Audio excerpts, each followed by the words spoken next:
Inside the Magic, show number 326 for July 3rd, 2011.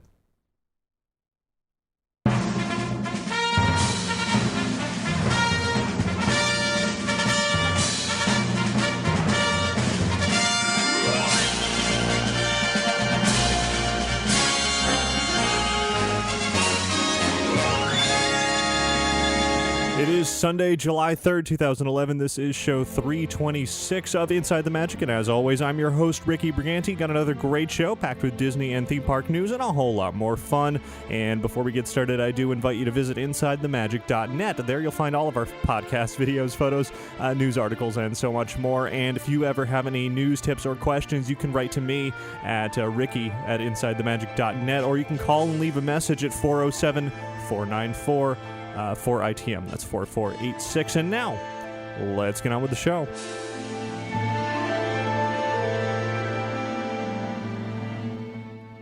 And this week's episode of Inside the Magic is brought to you by, once again, by Magical Travel. You can actually don't wait to book your Disney cruise vacation because space is always limited, especially aboard that new Disney Dream ship. So you can also receive free shipboard credits when you book with Magical Travel, and you want to get started planning your summer vacation today by calling Magical Travel at 866-207-8387 or visit them online at magicaltravel.com to receive a free price quote. And be sure to mention Inside the Magic to receive your free Disney gift card for qualifying bookings when you book your Disney vacation with Magical Travel. And by listeners like you, thanks very much to Timothy Richardson and for everybody who has a recurring monthly donation to Inside the Magic. If you enjoy what we do here on the show and on the website and want to say thanks for it and support us, you can donate via PayPal over at InsideTheMagic.net, or you can click through any of the affiliate links on the website as well. It all supports us, and we thank you very much for that. And now we'll start off the show with our trip around the world.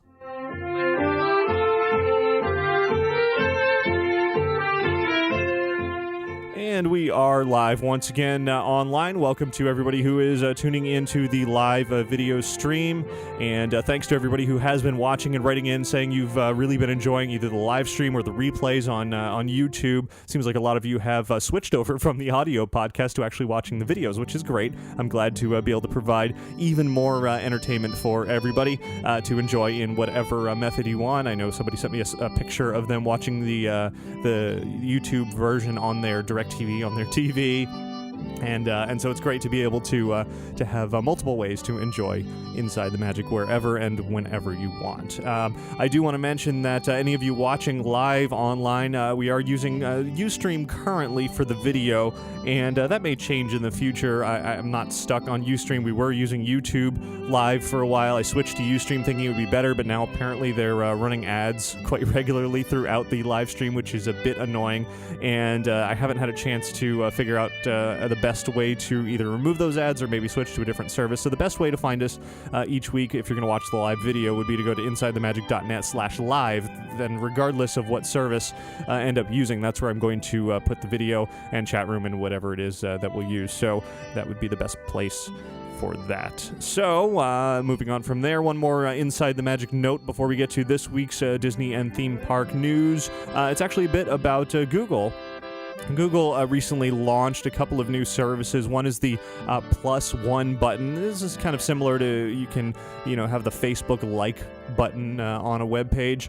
Well, Google has a +1 button now that I have put all over InsideTheMagic.net. If you scroll down on the left side of any page, you'll see kind of a recommend us box on the left sidebar area. And if you just click that, that basically gives your own little recommendation to your friends or to anybody you have a connection with via your Google account that we are somebody that you enjoy, that our site is somebody that you enjoy or something that you enjoy. So we'd appreciate it if you would go on there if you like us and click that little +1 button. And then anytime you're going to be looking at an article that we post over on the website, there's also a +1 button near the top of that article, so you could click that as well. And it really just helps us reach more fans out there, more theme park fans. So a lot of fun there. Google also recently, actually, they haven't fully launched it yet, but they have something called Google Plus, which is sort of related, but it's a new social network from Google, kind of like Facebook or Twitter, but it is something new and a bit different from those. And I've managed to find my way into there, but not everybody everybody can sign up quite yet. It was invitation only, and now they've stopped even the invitations for a while.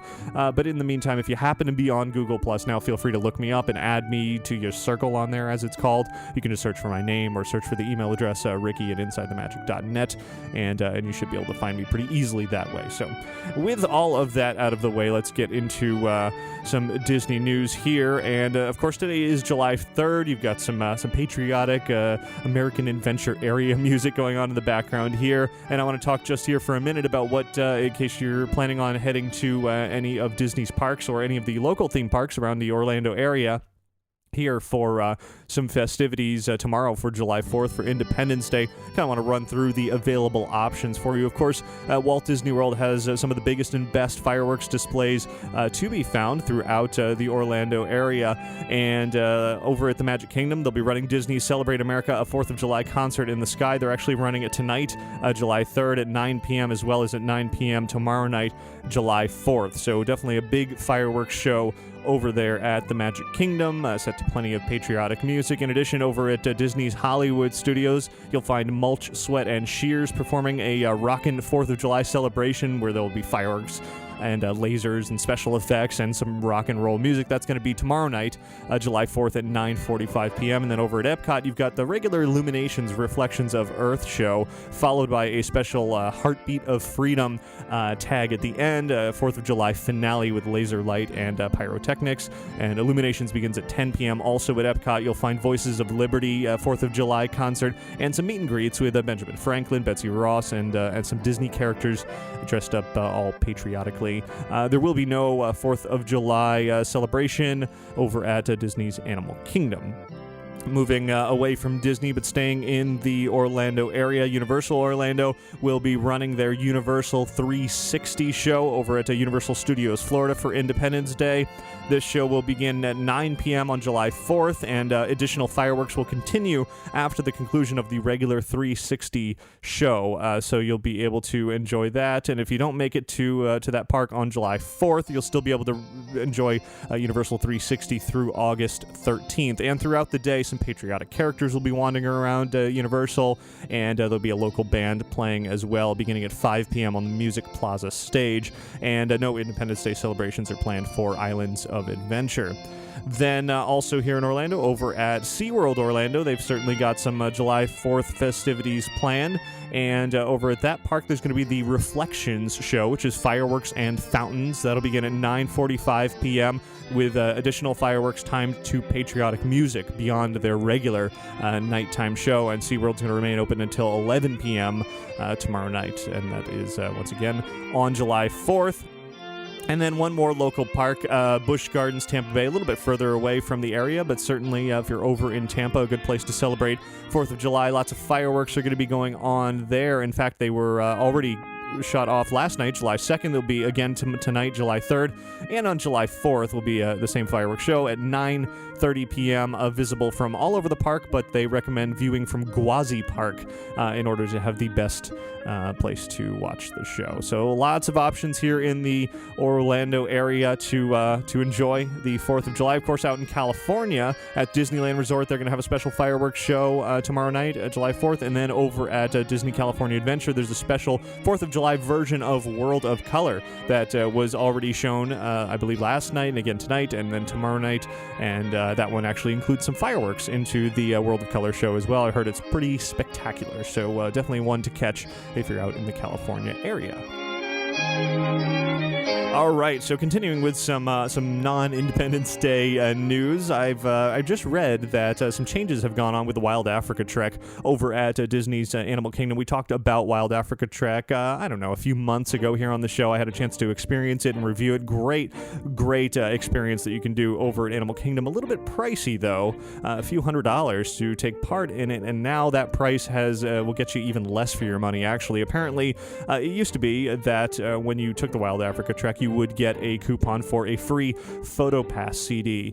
And that CD would not only give you the official PhotoPass photos that were taken during the Wild Africa Trek, but also any other PhotoPass photos that you took throughout your trip to Walt Disney World, which was a really nice feature to get this CD, which is normally $150 or so. To get that CD was included in the Wild Africa Trek. Well, now instead of that, they just send you a CD with only your Wild Africa Trek pictures on it, and not all of your PhotoPass CD. So a little bit less value coming out of that, though I still, even with that, and even with the high price, I still would recommend it. Wild Africa Trek was a lot of fun. Let's move over to downtown Disney out here in Orlando now, where the Harley Davidson store this weekend has reopened just a couple of days ago. It's in a new location on downtown Disney West Side. Of course, they don't sell motorcycles there, but they do sell t-shirts and gifts and collectibles and that sort of thing. And what's interesting about this whole move is that the Harley Davidson store had moved out of the Pleasure Island area to make way for Hyperion Wharf, which is the replacement for Pleasure Island. And Disney has not really officially announced what's coming into a Hyperion Wharf yet. In fact, they haven't really started any construction on it. They've really started destruction of Pleasure Island.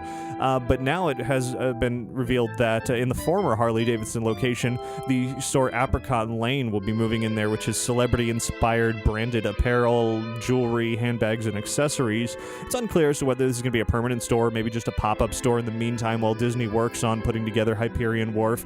I haven't really heard much about Hyperion Wharf in recent months, so as of now, you're just going to get Apricot Lane, and we'll have to wait and see what's going to come out of the whole notion of Hyperion Wharf. Let's move over to the Magic Kingdom now, where as of this weekend, one less character is available to meet, and a lot of people are disappointed about this. Over at Fantasyland, you can no longer meet Flynn Rider as part of the Tangled meet and greet. Rapunzel is still there. You can certainly still go and meet her, but no more Flynn Rider to be found there. However, apparently Flynn Rider will be making a return to the Magic Kingdom during Mickey's Not So Scary Halloween Party, as well as Mickey's Very Merry Christmas Party, another incentive to go to those additional ticket parties later on in the year. But here is a new experience that Disney has announced this week. It's called A Pirate's Adventure, and it's actually not in a theme park. It's out here at Walt Disney World in Walt Disney World Resort Rooms. It's going to be available for sale now, and it's part of Disney's in-room celebrations. The concept behind this Pirate's Adventure is that Captain Jack Sparrow has some treasure, and he was being chased, and he ended up finding his way into your room when you weren't there, and hiding his treasure there.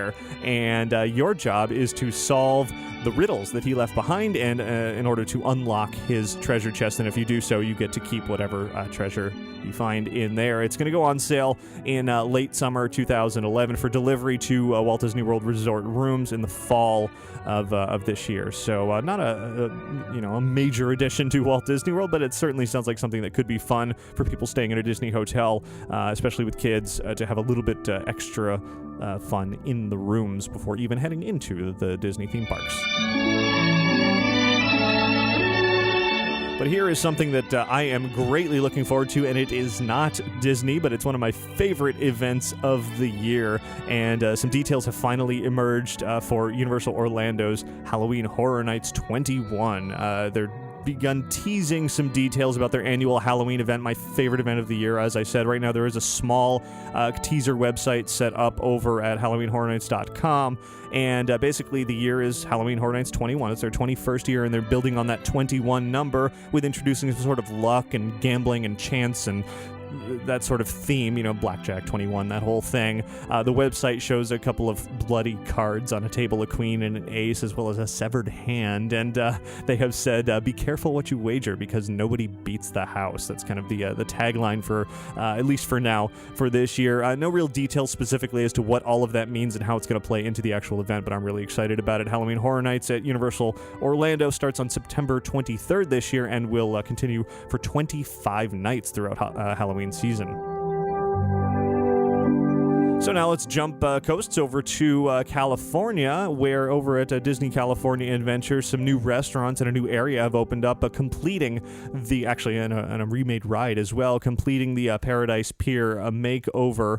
The Paradise Garden area has officially opened, and that includes Boardwalk Pizza and Pasta, as well as Paradise Garden Grill. Those are two new restaurants. One is a remade old restaurant, one's a totally new restaurant, I believe. The Paradise Garden Grill offers a variety of food that you can choose from. You can choose your meat and your sauce and put that together. It's kind of got a Mediterranean flair to everything. You can pick some skewers and rice and cucumber salad and pita bread. A couple of menu options: the beef kefta with yogurt sauce and chicken skewer with yogurt sauce. They're $10.99 for each dish, and if some of those options sounds familiar, Disney actually brought over some of their Epcot chefs to supervise all of the food creation for this area. So it's kind of a food and wine festival almost tie in there. A lot of the same flavors that you might experience, but this is going to be all the time at California Adventure. In addition, over at Boardwalk Pizza and Pasta, you can order items such as pepperoni pizza, chicken and sun-dried tomato pasta with meatballs, ravioli, chicken Caesar salad, a Boardwalk field green salad, Italian chef salad. Lots to choose from there, and I've heard really good things about both of these, but especially the Boardwalk Pizza and Pasta. It's supposed to be some really good eats to be found there.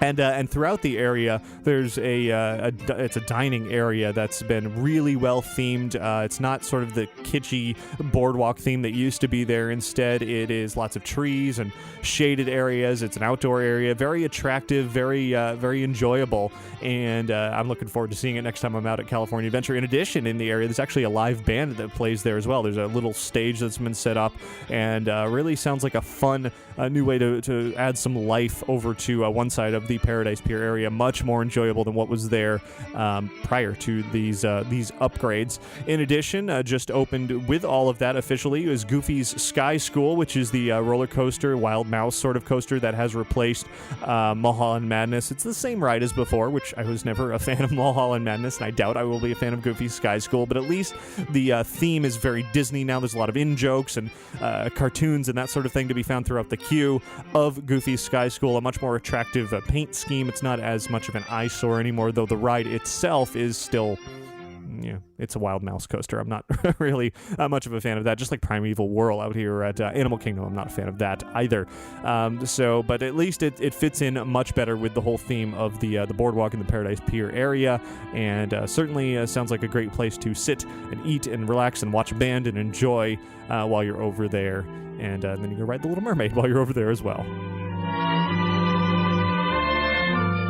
Let's move on to the world of movies now, where actually there's quite a bit of movie news this week, both actual news and a lot of speculation for future movies as well. Pirates of the Caribbean 4 on Stranger Tides, apparently just today or last night or very recently crossed $1 billion globally. Certainly a big landmark for that film. I really enjoyed it. People have mixed reactions about this fourth Pirates film, depending on what you were looking for out of the Pirates series, but for me, it was much better than 2 and 3. I think I enjoyed it a lot, so I'm happy to see it doing very well, and I can only imagine we're going to hear an announcement about Pirates 5 in the near future. Maybe they'll do it at D23 Expo in August like they did with announcing Pirates 4 a couple of years ago, so we'll just have to wait and see if that happens. Cars 2 recently opened at the box office last weekend. Opening weekend, it ended up bringing in about $66 million, so not a bad opening weekend at all. However, this second weekend going up against Transformers, Cars 2 has not done well at all. It's actually been the worst drop from weekend number 1 to weekend number 2 for a Pixar movie ever. It dropped 62% from opening weekend to now the second weekend, with an estimated $25.1 million. The domestic total as of a couple of days ago on July 1st was just under $100 million, so after this weekend it should top $100 million and then some. But definitely not doing terribly well at the box office. I think Cars fans will certainly have seen it by now, and word of mouth has not been very good for this movie, though, it's one of those things where Pixar movies are held to a very high standard, and as a result of that, people are comparing Cars 2 to Toy Story 3 as their most recent other film, which was an amazing movie, and Cars 2 just isn't of that same caliber. Apparently, it's a decent movie, not a bad movie, but it's not a Pixar level movie. movie. I still haven't seen it. I'm not really a Cars fan, and I may just not even see Cars 2 in the theaters because it's, as I said, I'm just not a Cars fan. So, there it is. That's Cars 2 movement at the box office. And ahead of actually those 3D showings of Cars 2, Pixar debuted their teaser trailer for their next film, Brave. And that's going to be Pixar's first fairy tale, and that trailer is now online as well for everybody to watch. You don't have to go see Cars 2 to see it. That film's going to be released in summer of next year, 2012, and you can head on over to InsideTheMagic.net to watch the trailer for Brave. It's actually just a teaser trailer for Brave. And it was announced this week that Disney and Marvel Studios are going to be making a sequel to Thor, which just recently came out at the box office. The sequel to Thor is going to be coming out July 26th of 2013, so still a couple of years away for that one. In addition, Disney and Marvel are working on Iron Man 3, which will be coming out May 3rd of 2013. But speaking of Toy Story, Tom Hanks has said in a number of interviews recently that he believes that Pixar is actually working on a Toy Story 4. Disney or Pixar have not made any comment as such for any kind of Toy Story 4, a fourth Toy Story film, and Toy Story 3 seemed to wrap up very well, where everybody was very happy with the ending. So we're just going to have to wait and see if what Tom Hanks is saying is true, that Pixar is developing a Toy Story 3, Toy Story 4, or if it's just him hoping that he's going to be able to be Woody again. And here's where we get into some rumors now. Another movie apparently, and these may not be rumors, just reports, that another movie is being developed based on a ride from Disneyland with a working title of The Hill, and it's apparently going to be inspired by the Matterhorn bobsleds ride at Disneyland. Producer Justin Springer apparently is signed on for this project. He was the producer of Tron Legacy and Prom for Disney, and we'll see if this Matterhorn-inspired movie makes its way to the box office, or if it just never gets past a attempted script stage very early in the process. There, of course, there's lots of talk out there about a Space Mountain movie and a Jungle Cruise movie, and of course, Jon Favreau is definitely working on a Disneyland movie in general.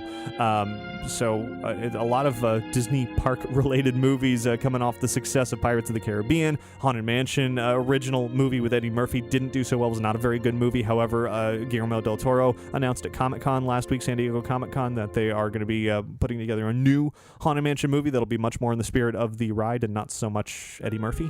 So lots to be expected Disney park-related to the box office in the coming years. Kind of going in the other direction, though, now there are rumors that from Iron Man 2, the big Stark Expo that a lot of people were saying was very Disney, in that film may be making its way over to Disneyland, possibly being installed into where Innoventions is now, which would be an interesting sort of cyclical twist, not because the ride, the building actually moves in a circle, but because I believe Richard Sherman wrote a song for Stark Expo in the film Iron Man 2, and Richard Sherman, of course, and the Sherman brothers wrote the songs for Carousel of Progress, which used to be in that building years ago at Disneyland, where Innoventions is now, and then Stark Expo may make its way back into that, and it's just a big confusing mess of Disney and Marvel and all of that. But it's all a rumor at this point. Who knows if anything Iron Man is going to make its way into Disneyland anytime soon. And D23 recently held a Rocketeer anniversary event, and director of that film, Joe Johnston, was there. And following that, in an interview separate from that, Johnston indicated that he would personally like to make a sequel to The Rocketeer someday. Of course, not indicating that a sequel is in progress or planned or anything like that, but just that he is interested in it. He thinks that the characters and the story and everything would really work today, and that the original film didn't necessarily do all that well, and perhaps it's time to give it another chance. So we'll have to watch that and see if any more Rocketeer will make it to the big screen. Now, a minute ago, I mentioned San Diego Comic-Con, and recently it was reported that Disney will not have a presence at this year's San Diego Comic-Con, especially with the D23 Expo coming up. Well, it's not entirely true. The Walt Disney Studios will not be hosting a big Hall H presentation, unveiling anything at San Diego Comic-Con this year in just a couple of weeks. However, Disney Channel and Disney XD will have a big presence at Comic-Con. Phineas and Ferb, of course, a hugely popular show on, a hugely popular Disney show, will be there in full force in many ways, actually. There's they're going to have a 25 by 60 foot exhibit immediately across the opposite the main entrance of the convention floor of Comic-Con. You just won't be able to miss it. And that will include something they're calling Perry the Platybus on tour, which is something that's going to be traveling the country. It's a 4,000-pound customized Airstream trailer that will be at San Diego Comic-Con, and inside will be access to some upcoming video games that are Phineas and Ferb related, along with some other entertainment. And that Platybus, which is themed as Perry, the character from Phineas and Ferb, will also make an appearance at the D23 Expo in August. There will be a sneak preview at San Diego Comic-Con of Phineas and Ferb's new Disney Channel original movie. That's going to be on Saturday, July 23rd. There'll be Q&A with creators and executive producers of the show, as well as giveaways and a collection of Phineas and Ferb figurines. And in addition to all of that, there will be 3 separate panels from Disney Channel and Disney XD at Comic-Con. On Friday, July 22nd, will be a Phineas and Ferb panel. Like I said, separate from all of that. That will include the creators and executive producers, along with cast members Vincent Martella, who's the voice of Phineas, Ashley Tisdale, who's the voice of Candace, D. Bradley Baker, voice of Perry, and Olivia Olson, voice of Vanessa. Then on Saturday, July 23rd, will be a panel for Kick Buttowski, Suburban Daredevil, another show, Disney show. Animated show, and NBA star Dwight Howard will be there, as he'll be as a special guest appearance, along with creative executive producer Sandra Corsaro and some of the cast. And in that same presentation, anybody in attendance will get a sneak peek of Disney XD's upcoming animated series Tron Uprising, as well as Motor City. So I guess I'm going to have to go to that presentation, as I'll be there for the Comic-Con, and just to see the sneak peek of the animated series Tron Uprising. Looking forward to that. Then on Sunday, July 24th, Fish Hooks will be shown off there, with much of the cast from that show as well, including Dancing with the Stars finalist Chelsea Kane, who has a voice there, as well as a sneak peek of the upcoming animated series Gravity Falls. In addition to all of that, there will be autograph sessions with many of those celebrities throughout San Diego Comic-Con. So while Walt Disney Studios won't be there, Disney Channel and Disney XD will certainly be showing off plenty. And speaking a little bit more about the D23 Expo, we recently talked about the Tron-a-Rail, the Tron Legacy Disney monorail toy that's going to be making its debut at the D23 Expo. Well, more details have come out about that toy. It's not going to be a full-size monorail. Well, obviously not full-size, but I mean, it's not going to be as big as the other monorail toys that Disney has. Instead, it's going to be a 12-inch die-cast toy that's not going to move. It's not going to have batteries. It's not going to do anything like that. It's just going to sit there. And it's going to be a limited edition of 3,000. And it's going to be $20. And they will have both colors, as you see on the real Tron-a-Rail that's making its way around the Walt Disney World line. And it will be packaged, however, in a split packaging, 1,500 of each style, where you can see one side versus the other in the packaging, but they'll be exactly the same. So you don't have to buy both. You only have to buy one. It just depends on which side you want facing out on the packaging when you get it. In addition, at the D23 Expo, the Disneyland Mark V toys, the monorail toys, will be there, and a few new details about that. It'll be very similar to the old Disney monorail toys that do move around the track and have onboard audio from the park, but in addition, there will be you'll be able to remote control these monorails, which means you can make them go and stop and reverse and make the sound activate from a distance. You don't actually have to walk up to it, which is a nice feature. Those are going to be $80 premiering at D23 Expo, though those are not limited edition. Star Tours was all the big news for quite a while. We haven't said anything about Star Tours in a while on the show, in a few weeks, but something new came out from Disney this week in the form of a new Star Tours mini site over at Disney.com. It's actually at disney.go.com/star-tours-adventures. It's probably best if you just go to Disney.com and look for Star Tours. On this new mini website, you'll see video featuring Bree Starlighter, who was at the opening ceremony we talked to a few weeks ago. couple of months ago, actually, here on the show. And in addition to that, you'll see all the different destinations, behind-the-scenes footage, downloads, crafts, printables, even some recipes, and a whole lot for anybody who enjoys the Star Tours attraction. And here are some TV listings, some pretty exciting stuff coming up on TV that's Disney-related, courtesy of Kirby over at bartlett-sloan.net/TV. And on Monday, tomorrow, July 4th, from 2 to 2:30 p.m. on HGTV is the newest episode of My Yard Goes Disney. If you haven't been watching this show, it's basically where they are going to various people's houses and completely converting their whole backyard into Disney yards. And in this episode, it's called Backyard Train for the Kids. For 2 kids, 2 yards, and 2 generations of Disney lovers. They'll be putting in a Magic Kingdom train that runs across 2 yards, and the track will be more than 200 feet and will go around trees. So a fun show there. Then following that, they'll be rerunning the other episodes of the show, including Backyard Safari Adventure, a Mickey-shaped pool, and a Backyard Pirate Adventure. So some lucky people that got to take part in this HGTV show to have their yards Disney-fied.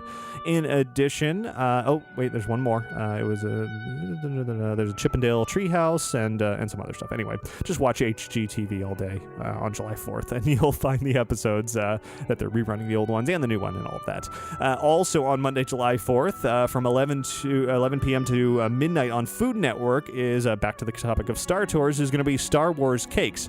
At the media event when Star Tours opened at Disney's Hollywood Studios, they showed off the winner of this Food Network challenge to create Star Wars cakes in honor of the Star Tours attraction. So I'm sure throughout this episode you'll see plenty of fun from the opening of Star Tours and the ride, and then of course the cakes and how they built them and who was the winner ultimately. And of course the winner also got $10,000 and a trip to Walt Disney World. So definitely some excitement there that everybody should catch. That's about it for news this week. Always head on over to InsideTheMagic.net to check out the show notes for every week's show, where you'll find links to many of the stories we talked about, any related videos and photos, and plenty more information. So that'll do it for your news from around the world this week.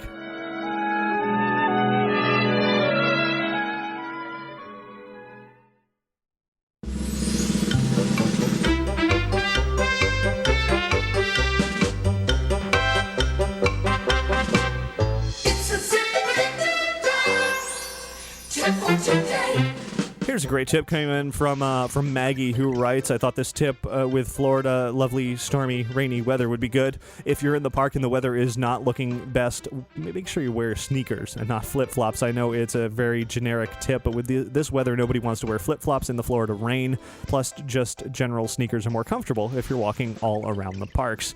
Maggie, definitely a great tip. I can never emphasize enough that wearing appropriate footwear to a Disney park or to any theme park or anytime you're going to be walking around is really important. I've had a few miserable occasions where I've worn not the best footwear, and I see sometimes some women wearing high heels and things like that, and it's just not the way to go, especially, like you said, during some stormy weather. Flip-flops can slip out, and you don't want to end up falling on the ground in the middle of the park or walking on stairs or anything like that.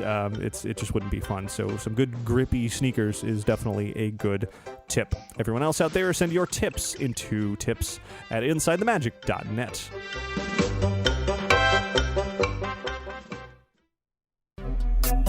And now, before we continue with all of the other fun for this week, I do want to put in a quick word about Lanyard Lab. If you have a business that you're looking to promote, or perhaps you're just around a church or a school or convention or any organization where you need to wear a name tag or ID around your neck, custom lanyards are a great way to hold that name tag or just promote your business, like I said. If you head on over to lanyardlab.com and click on where it says Get a Quote, you can fill in all your information there as to what colors and logo and text and attachments and anything that you'd want to see on a customized lanyard for you. And once you submit that to us, we'll email you back with a complete price quote along with a proof showing you just what your lanyards will look like. And if you're happy with all of that, you can just place your order right there on the website. It is incredibly easy, and you'll find it all over at lanyardlab.com. That's LANYARDLAB.com.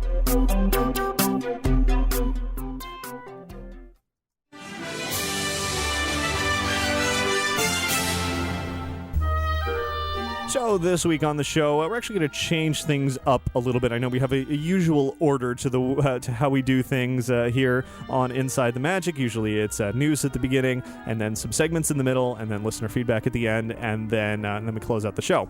Well, this week we're going to continue on with that same usual structure right now. We're actually going to go over to Skipper Ben, and then following him, we're going to move things around a little bit, do some earlier listener feedback, and then throw some extra holiday fun for this Independence Day weekend after that. So there it is. That's what we're doing this week. But for now, everything is going to be pretty much the same as we head on over to Skipper Ben for actually a short but amusing, kind of zany and a fun cast member story in this week's installment of Cruising the World.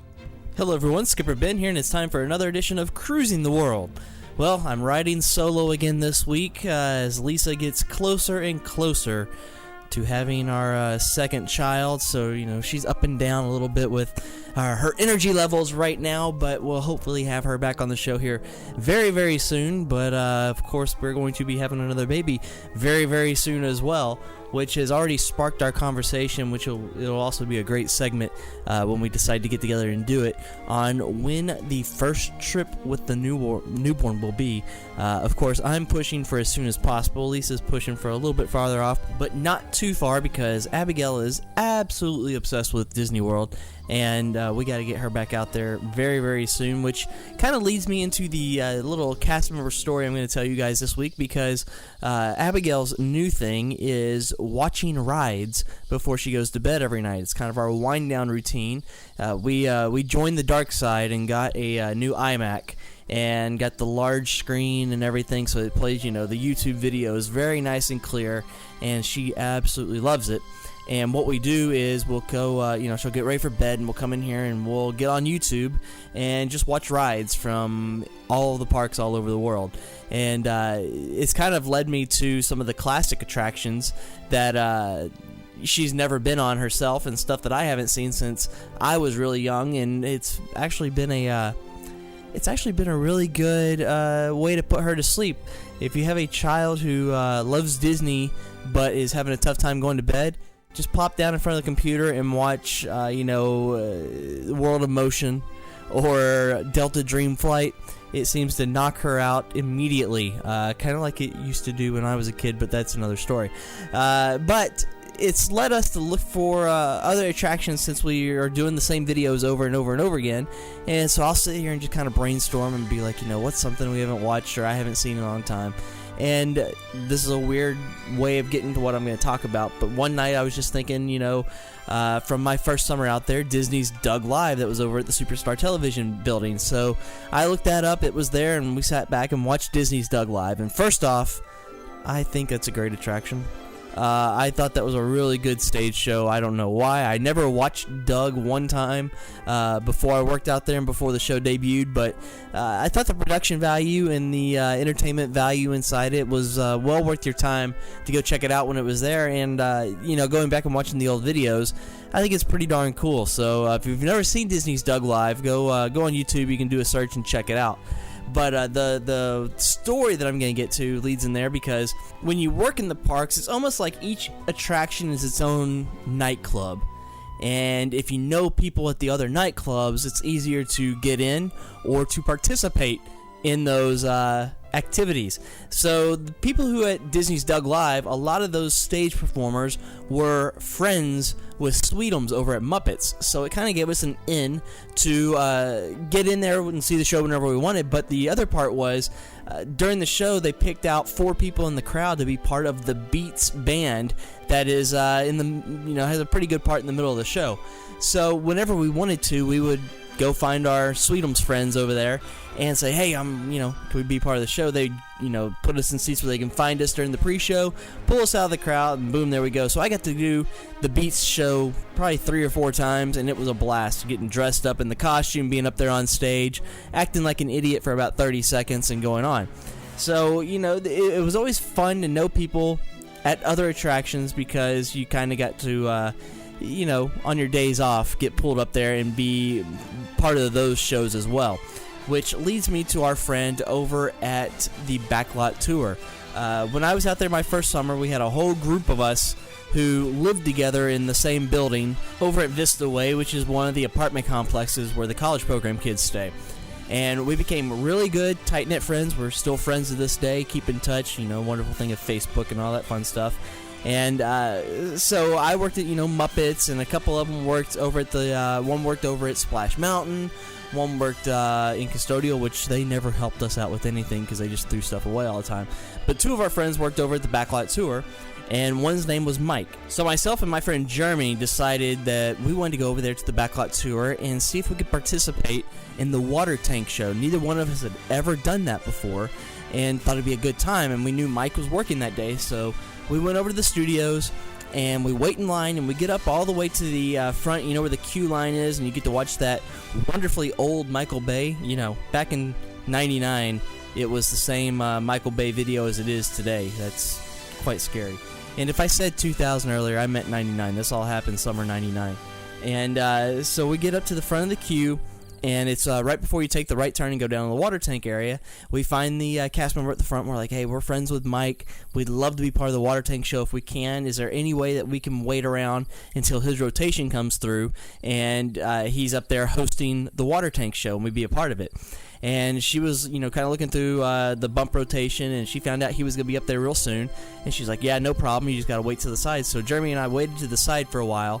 I think probably 2 or 3 rotations to go through until Mike got to be the host of the show. And at that point, they walked Jeremy and me down to the little shed where they put us in our water gear. And Mike had no idea we were going to be the 2 participants until the show started. So they fill in the whole section, they get everybody walked out there. Mike starts his show, and he's like introduces his 2 guests to walk out on stage. So here come Jeremy and I walking down in our water suits and galoshes, and Mike sees us and he's like, oh, this is really cool. You can kind of just see that look in his face. He's smiling, but he wouldn't be smiling for long, because over in the shed, Jeremy and I decided, let's play a prank on Mike and see how this goes. So we get over there front and center, and Mike turns around to the audience and starts going over the show again and talks about the water cannons and all the explosions, this and that. And so then it gets to the point where he has to introduce myself and Jeremy to the crowd. So he walks over to me first, and is like, our first person today is gonna be over here in the engine room with the water tank being dumped on you. And he puts looks at me and he's like, what's your name? And he puts the mic right in front of my face, and without flinching, I just deadpan Juan. And Mike pulls the mic back, and he's almost gonna say Ben, but he realized, wait a second, Juan. And he's got this weird look on his face for a second, and he turns over to Jeremy, and he goes, and your name is? And Jeremy goes, Carlos.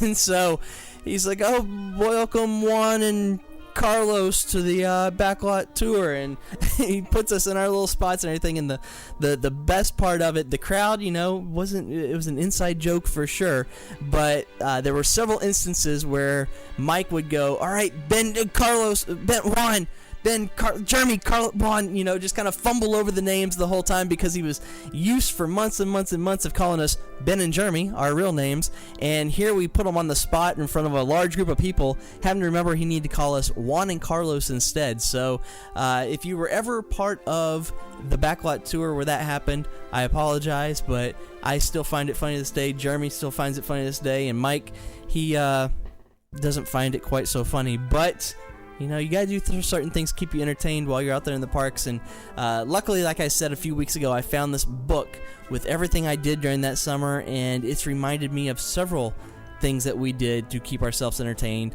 including one night where we almost got Muppets completely removed from the parks. Yeah, I'll have to get into that here in a future Inside the Magic Cruising the World segment. But I hope you enjoyed that little cast member story this week. I know it's short and goofy, but it was one that was kind of sparked by my enjoyment of watching these old YouTube videos, which is the greatest thing in the world when it comes to reminiscing and remember things in the parks, and also checking out parks around the world that you've never been to and you might not ever get to go to. And one, I know we don't, we're not supposed to talk about Universal Studios that much on here. Ricky's okay with it, but some don't like it. I must admit, this Universal Studios Singapore park that I've been watching some of the attractions from is pretty amazing. And And that's where technical difficulties set in, unfortunately. Skipper Ben, I believe, had some issues there. But he was rounding out his segment, and I thank him very much for submitting and sending in that interesting and goofy, as he said, cast member story. Just some silliness going on while he was working out here at Walt Disney World. And I look forward to hearing even more silliness coming from Ben in the coming weeks and months and whatever he's got in store for us.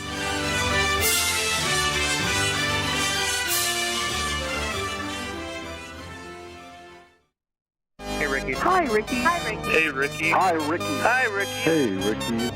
Ricky, this is amazing. Ladies and gentlemen, boys and girls. Inside the Magic Listener Feedback.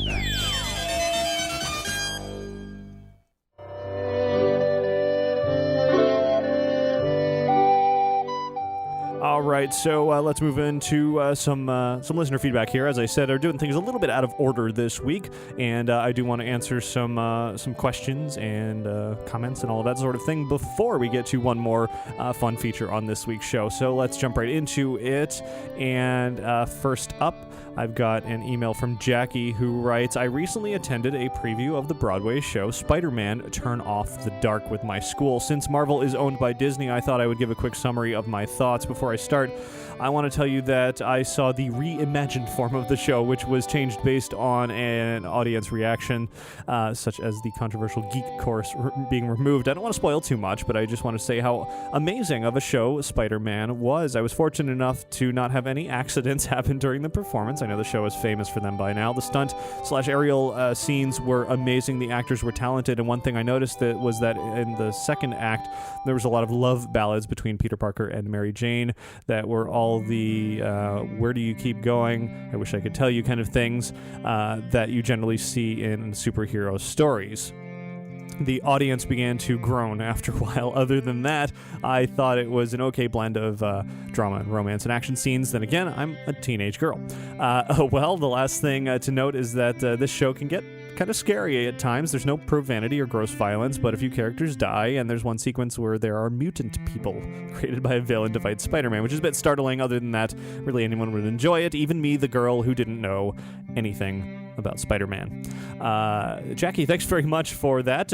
Not something I really thought to include here on the show, but you're right. Disney certainly owns Marvel, and so Spider-Man is Disney-related, and so I'm glad to hear that you enjoyed the show. Critics certainly have not enjoyed the Spider-Man Broadway show, Turn Off the Dark, and I don't have any plans to see it, but if you enjoyed it, that means I'm sure other people did too, and maybe it's worth checking out for some. Just depends on what you're looking to get out of a Broadway show. Next up, an email from Kristen, who writes, I was wondering if you could give our podcast a shout-out this week since we're celebrating a 200th episode by taking a virtual vacation to Disneyland and Disney World discussing everything we love. It's at midnightmatinepodcast.com. Well, Kristen, there's your shout-out. Congrats on 200 episodes. Next up, let's talk about something related to Skipper Ben here with an email from Mark from St. Louis, who writes, I was listening to episode 315 and you had asked Skipper Ben about blue shirt cast members. My role during the first half of my Walt Disney World College program in 2005 was as a blue shirt. We were officially called roll hoppers, unofficially labeled rescue rangers, and affectionately referred to as rescue strangers by fellow cast members. I was fully trained in merchandise, custodial, and food and beverage, and this included both classroom and on-stage training. I was certified to work any merchandise or food and beverage location and could also have most custodial assignments, nothing specialized like Mission Space. As Ben had said, I could also work attractions as a greeter. I was assigned to Epcot and ended up working in over 20 locations throughout the park over the course of 3 months, as well as a few stints at Wide World of Sports and Typhoon Lagoon. Each shift, I would arrive in my blue shirt and khaki costume. Depending on personnel needs for the day, I may or may not receive an assignment right away. If I received an assignment to work stroller rental, for example, I'd be given about 20 or 30 minutes to go to costuming, get the appropriate costume, change into it, and report to that location. If I didn't receive an assignment and demand for our services was low, we would be handed pin lanyards, park maps, times guides, stickers, and toys and head on stage, typically to Interventions Plaza, in our basic costume to interact with guests. We typically do this for 30 to 60 minutes at a time before checking back in, although we did have a radio for urgent needs. midway through my college program, our department was dissolved, so I was transferred to Mission Space as an attractions cast member, completing the cycle of the 4 main frontline cast member disciplines. I enjoyed my time as a rescue stranger and had a wide variety of experiences that most college program participants don't get. Another bonus with my college program being right before the opening of Hong Kong Disneyland, a number of our peers from Hong Kong joined us to get training, experience, and to serve as diplomats for the new park. They made up about half of our roll hopper team, and it was great working with them. I've gone on far too long, but I hope I've provided you with some insight on my experience of being a blue shirt. Mark, definitely, that was exactly the kind of information I was hoping to get out of Ben, who never did have a chance to be in that roll hopping role. And it's certainly one of those interesting roles throughout the Disney parks that, you were labeled as rescue strangers, and that's because you don't necessarily have, a particular role that you're going to be known for in one area. You're going to be all over the place, and it's certainly a different sort of experience in working and relating to guests. You don't know what you're going to be doing from time to time, but it sounds like it could be a fun change of pace. You don't know what you're going to be getting into day after day. So thanks very much for that email. Next up, an email from Alina, who writes, I want to invest in some sort of behind-the-scenes guide to Disney parks. I'm definitely a very big Disney fan. I am 20 years old from Sacramento, California, so Disneyland is my park. I went to Walt Disney World for the first time last summer, but love those parks as well. I am always fascinated with any behind-the-scenes knowledge, as well as things like concept art, stories from Imagineers, but I am in no way, I in no way have extensive knowledge. I don't want a book that either talks about previous attractions I've never had experienced or secret little things, more of an Imagineers look. I want to get one of those books that I don't know which would fit me best. What do you or your listeners think? Well, Alina, certainly plenty of books out there to choose from. A lot of them do focus on past attractions, which you said you don't want to focus on. So you're not going to want some of the bigger books of artwork and that really dive deep into attractions that either never happened or were once in the parks and are not currently. You're going to want basically a guidebook, but with some more in-depth information. And there's a few what are called Imagineering field guides to the various parks that might give you just what you're looking for. It's sort of a guide to the parks and what's currently there, but also gives you that sort of in-depth additional look at what there is to experience. So that would be my recommendation. If anyone else, perhaps watching live on the stream, has a recommendation for a book that will do just that, post it in the chat room. Otherwise, anyone can email me to ricky@insidethemagic.net with any of your book recommendations for something on the current state of the parks, but with that behind-the-scenes look, I'll be happy to share that here. Thanks for that email. And speaking of the chat room, if anyone wants to ask any questions right now, we're going to take a few more from the emails here, and then I'll grab a few from the chat room before moving on to our next segment. And the next email is from Cameron, who writes, I honestly do believe I am the biggest Inside the Magic fan out there. I live in Tampa, not too far from Orlando, have Disney season passes as well as Universal. However, I'd like to refer to Disneyland today. I have continuously been hearing about Club 33, and I have no idea what it is. I know it has waits, Walt's Finding Room, and also I know about the talking crow in the corner, but other than that, I have no idea what it is. Thanks, Ricky. I've followed Inside the Magic daily for about 2 years now. Well, Cameron, thanks very much for following us for such a long time. Appreciate that. And as far as Club 33, yes, you're right about the specifics there. There are certainly some interesting things within Club 33, but as a general overall view, it's really a restaurant. It's located in New Orleans Square at Disneyland, and in order to get in, you either have to be a member or you have to know somebody who can get you into Club 33. You can't just waltz in there at any time or any reason. You need to have a reservation and book that well in advance in order to be a member of this very exclusive membership club. There's a huge waiting list, years and years and years and years of a waiting list to get into Club 33, and I don't even believe they're currently taking anybody more to be put on the waiting list because that's how long the waiting list is. Very difficult to get in there as a member, but certainly if you find the right people that know people who are members, and then you can perhaps get in there. The food is fantastic there. It's multiple rooms up on a second floor of an area in New Orleans Square at Disneyland, like I said, and it's just a very unique way to enjoy the parks. It started years and years ago as somewhere where Walt potentially could take some people to enjoy being in the parks, but now obviously Walt Disney is no longer around, and it's so just a restaurant for anybody who is a member or can get in to enjoy. So that's kind of the overview of what Club 33 is. There's a lot more, many more special things about it, but that's it in a general sense.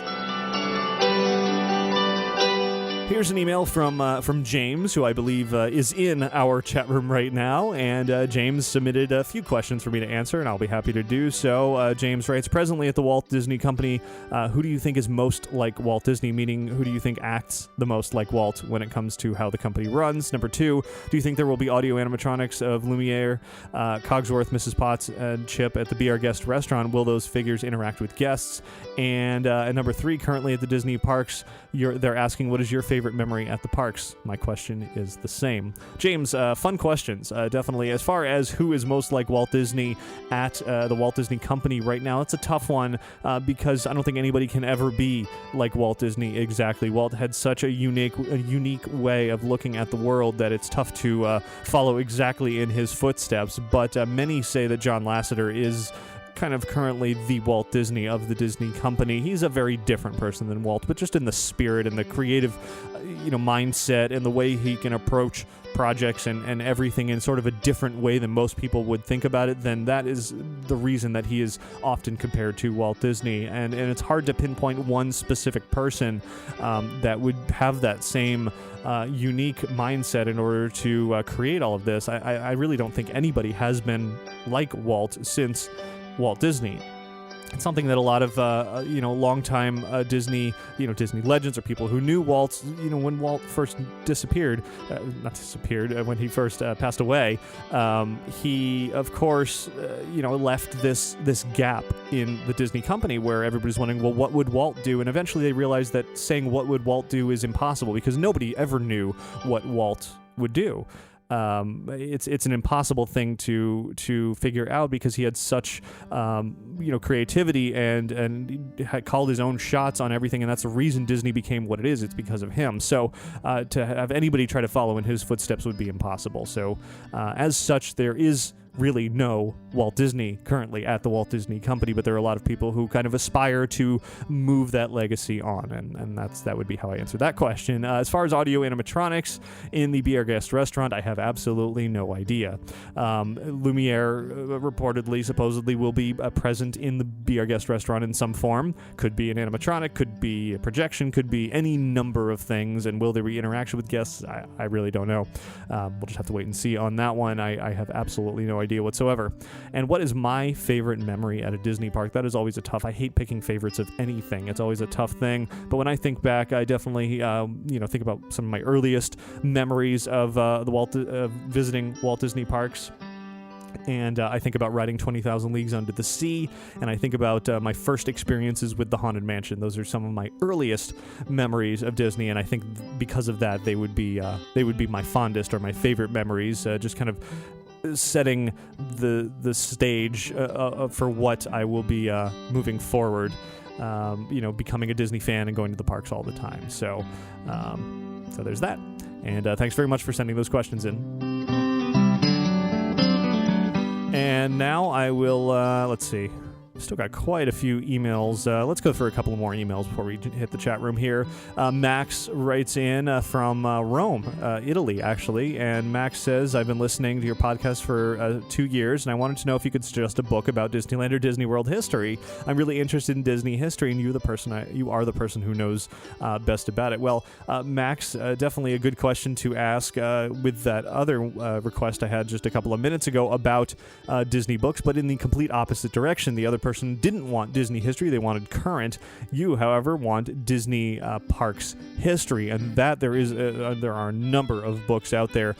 Some really good ones, if you want some specifics, are the ones written by Jason Sorrell about pirates and the Haunted Mansion and about the Disney Mountains. Some really excellent books that dive real deep into all of the artwork and the planning and the inspiration behind those attractions. Definitely a good place to start. They're very visual books, very entertaining, and also quite informative. Beyond that, those are the ones just off the top of my head, but there are many books out there, and I know you're looking for a recommendation because of that, so perhaps somebody in the chat room or somebody can email me to ricky@insidethemagic.net with your own recommendations on Disney park history books. Let's do a couple more emails here. One from Scott, who is responding to a recent email about rope drops and events in the morning. Scott said that at Animal Kingdom he was there for a rope drop recently, and there was nothing terribly special where they walked the rope line to Dino Land and all the way up to Everest to prevent running from Everest. That was his only experience, was basically following the rope all the way to Everest because that's where he wanted to go. So thanks for that tip there, Scott. Definitely no running to Everest in the morning, but you can follow the rope all the way and get on as soon as you make it over there. And Disney Daddy in the chat room right now, to go back to Max's question, Jim Korkis's book, Vault of Walt, is what Disney Daddy is recommending as one where you can enjoy tons of history and backstories, as he puts it. So thanks for that recommendation. One more email here from E.T., who writes, I was catching up on the past few podcasts and heard in listener feedback about the amount of time that you need for Hong Kong Disneyland. One day is probably enough, but if you want to see the shows, you should plan your day around them. Many of the shows and script-heavy attractions have separate times for English, Cantonese, and Mandarin, and while the Jungle Cruise has 3 lines that move at the same pace, Stitch Encounter has separate show times, so the English show may only be available a couple times a day. Thanks very much for that extra information. I don't remember who it was that asked about Hong Kong Disneyland, but that's definitely a great planning tip.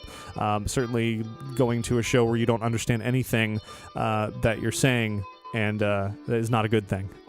So definitely good to plan around. If you only speak English and you don't speak Cantonese or Mandarin, you certainly would want to go to a show where you can hear the English version of the show. So thanks for that. All right, let's take a couple of questions from the chat room. Sean is writing and asking if there will be a Blackbeard animatronic added to the rides. I don't believe so. Disney hasn't announced anything like that. They have added Blackbeard in projection waterfall form already to Disneyland and Walt Disney World, but have said that Blackbeard will be leaving and returning back to Davy Jones later this year. As such, it's unlikely that Blackbeard will show up as an animatronic, but definitely not out of the question considering how well Pirates 4 is doing at the box office. Like I said earlier, it passed $1 billion this weekend worldwide, which is no small feat at all. So definitely a vague possibility, but unlikely. Disney Magic Man wants to know where I got my my Gonzo that's in the background. If anyone's watching the live stream or the video later, I have this Gonzo replica for quite some time, and I actually got it for Christmas. My wife Michelle got it for me, and I think she may have gotten it on Amazon. I think she got it with I actually have an animal one as well in the other room in our music room. So it's available. It's nothing rare. It's certainly not too hard to get. Not an official Gonzo or anything. I mean, it's an official replica, but it's not like a screen used Gonzo. But it's fun to have.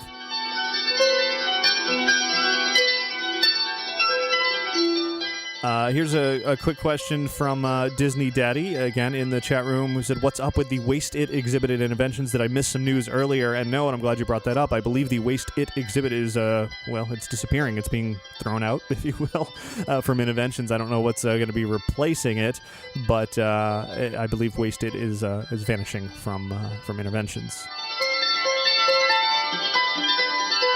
And Christy in the chat room asks, I assume that when they release information about Fantasyland, you'll let us know. Well, certainly, I try to stay on top of all the latest Disney news, and if it's, anytime during the week, I'll post it over at InsideTheMagic.net, and if it falls around, or then I'll talk about it on whatever the following Sunday is here on the podcast. And let's take just a couple of other questions here. Goofy Lee asks, I am a roller coaster wimp, but I want to try some. Which should I try first at Walt Disney World? Well, certainly the most basic coaster at Walt Disney World would have been Goofy's Barnstormer over at Mickey's Toontown Fair. However, that is currently closed because they are making that whole area over into Storybook Circus. When that reopens, I would still say it'll be the same coaster, and that's definitely kind of the entry-level coaster that you could try first to get your feet wet and see if you can, at least take on a kiddie coaster. Then the next level up from that in a couple of years will be the Seven Dwarves Mine Coaster in Fantasyland, but again, that doesn't exist now. So I would say the next level up from that as far as roller coasters go perhaps would be, well, at the Magic Kingdom, it would definitely be Big Thunder Mountain. It's not, it's thrilling, it's fun, but it doesn't go upside down. It doesn't do anything crazy. You don't even need a shoulder harness. It's just a little lap bar, and the height limit is fairly low. So I would think that would be really the best place to start when going for roller coasters at Walt Disney World. Certainly a fun coaster that everybody can enjoy, families can enjoy, and it's been around for years. And of course, there's one at Disneyland, Walt Disney World, overseas, and it's just a great coaster to experience, especially for somebody who is a self-proclaimed coaster wimp.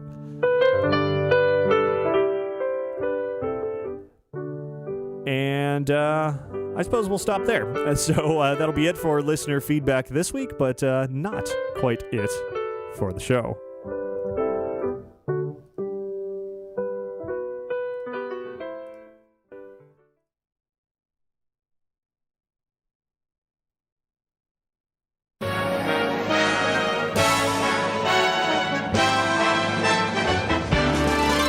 There's a great, big, beautiful tomorrow. So as I said, we're doing things a little bit out of order this week, and as such, here's the closing music for the show, but it is not the end of the show yet, and I'll tell you why in just a second. But first, I do want to say thanks to everybody who has tuned in here, both live and on YouTube, and then, of course, listening to the regular podcast. It's always appreciated, and I thank you much for listening to the show. I want to thank Magical Travel for sponsoring this week's episode of Inside the Magic. You can find out more about their services by visiting magicaltravel.com, and I also encourage you to visit us over at lanyardlab.com to see all the different styles and custom lanyard options that we have available. You can request a price quote today to receive a free digital preview of your lanyard design.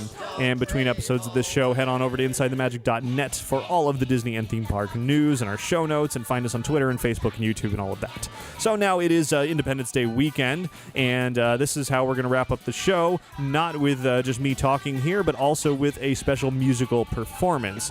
And this is something where I'm actually going to have to stop this music here and move on to something a little bit different.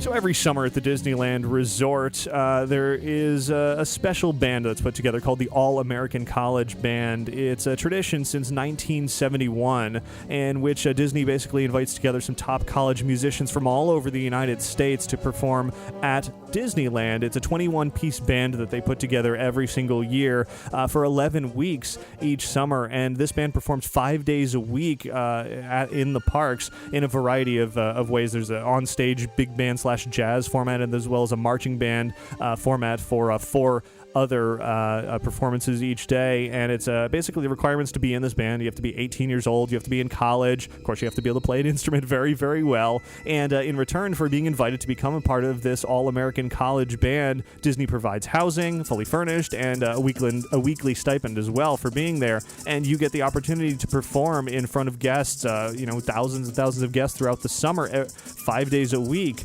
and it's a really exciting thing that we've never really covered here on the show. Well, this week, Inside the Magic listener wrote in and sent to me some audio and video of a recent performance of the All-American Band. It was unfortunately I don't even have the person's name in the email. It may be Jeff, and I apologize for that. But the person who sent it to me really shared some excellent, audio and video of this band performing in front of Sleeping Beauty Castle. And in honor of Independence Day this weekend, in honor of July 4th tomorrow, I figured what better way to celebrate than with an all-American band. It doesn't get much more United States and American than that. Now, what they're playing is not necessarily patriotic music. It's a lot of Disney music, actually, but it is a lot of fun to see and hear. And if you want to see them in person out at Disneyland, you can do so. I believe it's through, let's see, August 12th. So you got a couple of months left, well, a little over a month left to enjoy it out at Disneyland. The schedule is Tuesday through Thursday and Saturday at certain times, and then Friday has its own unique schedule as well. And I'm sure you could pick up a times guide there in the park to see exactly when the All-American Band is going to be performing. But right now, here at the tail end of the show, I want to share a full performance in front of Sleeping Beauty Castle of Disneyland's All-American Band, as I said, in honor of Independence Day weekend here. So that's how we're going to conclude the show. I thank everybody for listening. I'm not going to be coming back after this performance is over, so please enjoy the All-American Band performing in front of Sleeping Beauty Castle out at Disneyland, and then I'll be back next week to talk to you once more. From colleges and universities across the United States, please welcome the Disneyland Resort 2011 All-American College Band presented by Yamaha under the direction of Dr. Ron McCurdy.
The 2011 All-American College Band.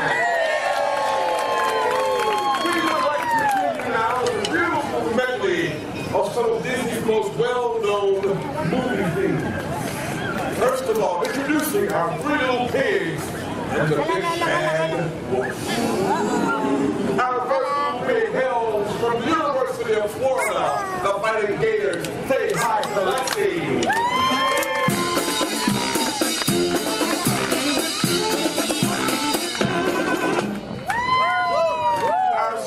Pig hails from the University of Alabama. Roll Tide. Say hi to Bree.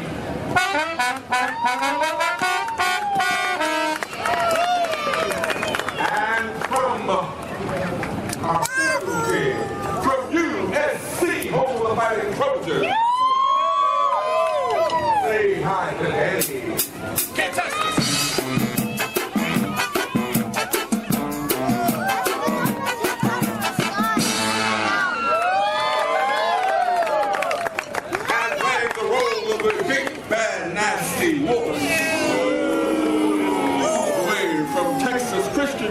University in Fort Worth, Texas. Say hi to John.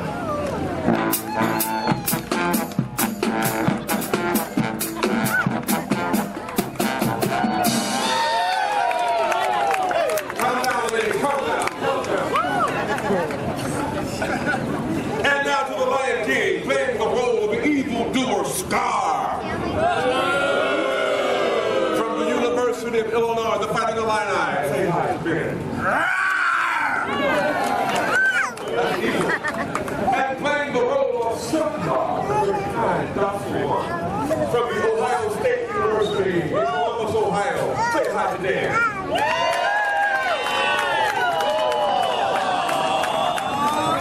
This is our Disney movie medley. Are you ready? You do not sound ready.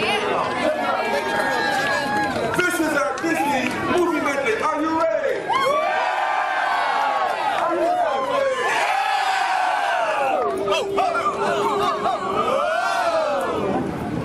Whoa!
feature our incredible trumpet section. We got them all the way from the University of North Texas. Say hello to me.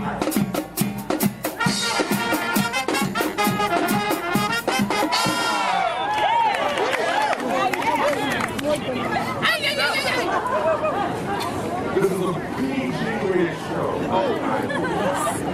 And from Northwestern University, say hi to Andrew.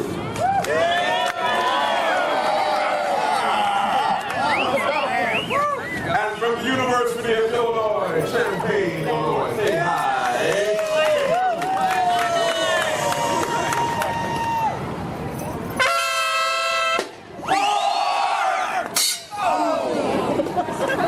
And from the New England Conservatory of Music, please welcome Kai.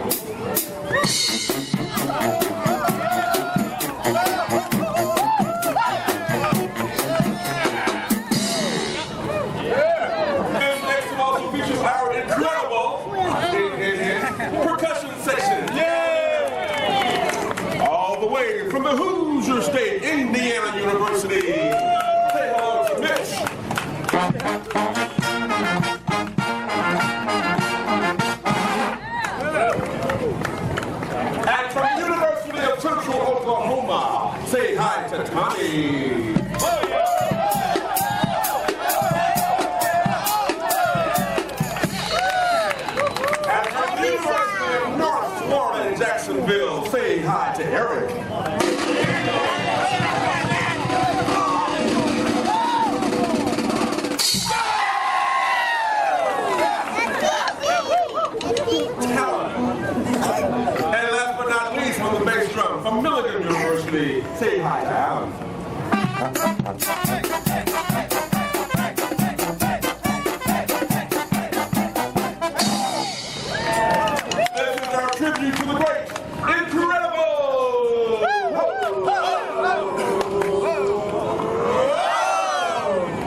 about to dodge the stage. 3:15. What time did I say? 3:15. Our last tune will feature our trombone section. We are coming all the way from the University of North Texas. Say hi to Sean.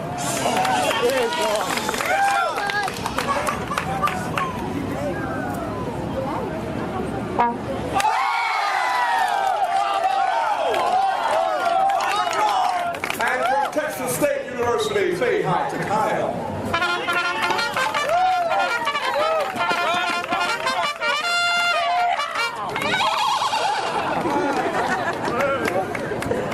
University of Illinois, once again, say hi to Ben. And from the Ohio State University, Columbus, Ohio, our TA for the summer, say hi to Chris.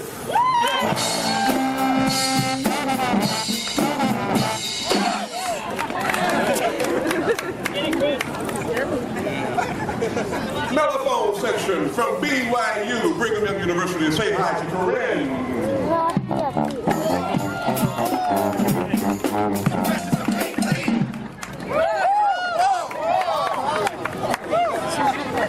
From Rutgers University, Ole Alto, say hi to Brett.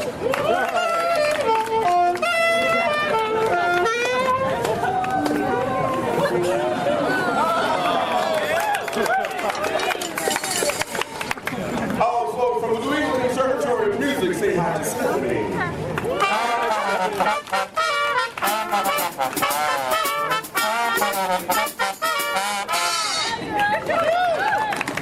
And from the New School in New York, say hi to Ed. You're right.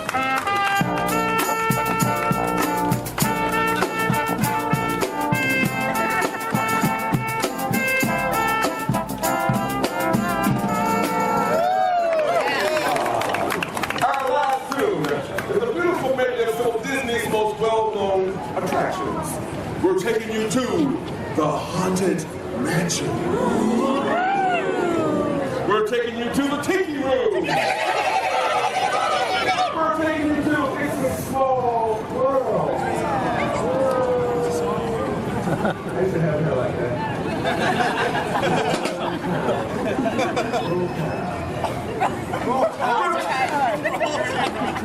We're taking you to Peter Pan. We're taking you to Star Tours. We're taking you to the Country Bear Jamboree. And last but not least, we're taking you to Sleeping Beauty Castle.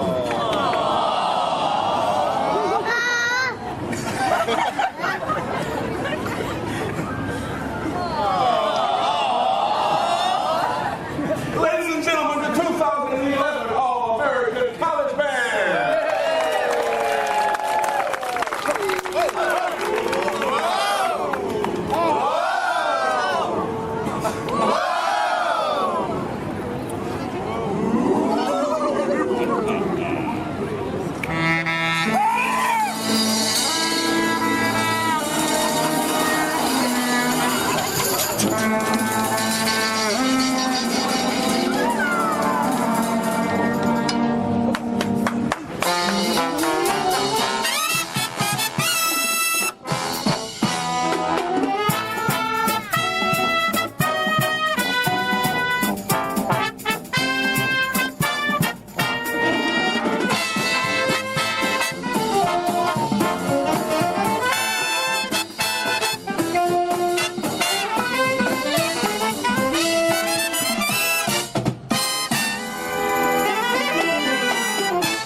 that was the All-American College Band. Hopefully you enjoyed that for this Independence Day. Happy 4th of July, everybody. That's it for show 326. Until next week.